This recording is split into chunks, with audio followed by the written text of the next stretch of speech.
Saint Valentine's Day is that time of the year when we profess our love for our significant others in more lavish and extravagant ways. Saint Valentine's Day, a day linked with love, passion, chemistry. But don't worry, no sleazy stuff. I won't be asking you out on a date. We'll be talking about the chemistry between the Saint Valentine's Day and markets. Chocolates, roses, gifts are the golden standards, but ever wonder if the tons of sweet delicacies move the global market tickers? Even during a continuous global pandemic that has claimed millions of jobs and shaken economies, consumers aren't cutting back on gift spending when it comes to celebrating romantic occasions.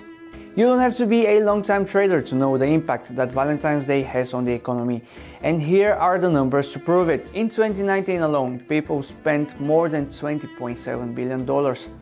The following year, the number increased to 27.4. In 2021, the pandemic forced many to spend less, resulting in a total of 21.8. But in 2022, there are slow signs of improvement as the estimated projections are in the ballpark of $24 billion. Now let's elaborate a bit more. The Valentine's Effect refers to a rise in prices for a given product or service which isn't determined by a shortage in supply.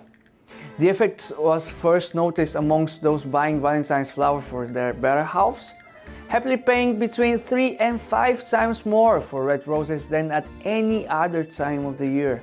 The cause is not a drop in availability. In fact, the supply of red roses increased in line with the seasonal market needs. This type of economic phenomenon where, despite the absence of an imbalance between demand and supply, prices still rise due to psychological reasons. Due to the context of the financial markets, something similar to a Valentine's effect has also been noticed. Historically, the holiday has been bearish for stocks in general, but not all sectors are negatively affected.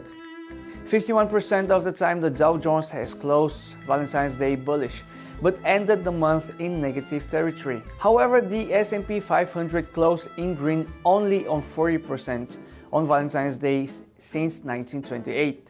The Nasdaq usually outperforms both the Dow and the S&P. 64% of the time it has closed in positive territory on the 40th, but ended the month in an unpredictable 50-50 chance of either green or red. The reasons for such patterns are not entirely clear, but some observers believe it could be because of the anxiety felt by traders about their plans for the evening.